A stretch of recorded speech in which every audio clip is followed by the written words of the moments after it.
মাত্র ১৫ বছর বয়সে ইতিহাস গড়লেন ওয়েন কুপার। নেটফ্লিক্সের মিনি সিরিজ এডুলেসেন্সে অভিনয়ের জন্য তিনি হয়ে গেলেন সবচেয়ে কনিষ্ঠ পুরুষ এমি জয়ী। পুরস্কার হাতে নিয়ে কুপার বলেন, এটা আমার পরিবার আর ঘরের মানুষের জন্য অনেক বড় ব্যাপার। আমি ৩ বছর আগে কিছুই ছিলাম না, আজ এখানে দাঁড়িয়েছি, এটা স্বপ্নের মতো। এবারের ৭৭তম প্রাইম টাইম এমি অ্যাওয়ার্ডসে আলোচনায় ছিলেন আরও অনেকে।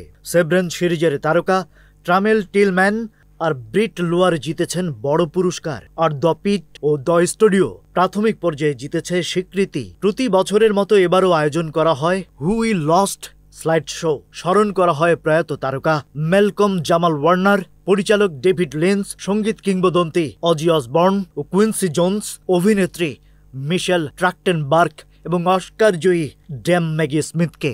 আর রেড কার্পেটে ঝলমল করেছেন সিডনি সুইনি, পেদ্রো পাস্কাল এবং জেনা ওর্তেগা। তরুণ ওয়েন কুপারের এই অর্জন শুধু এমির ইতিহাসেই নয়, সারা বিশ্বের তরুণ অভিনেতাদের জন্য হয়ে রইল এক অনুপ্রেরণা। Rajib Raihan, news flash 71।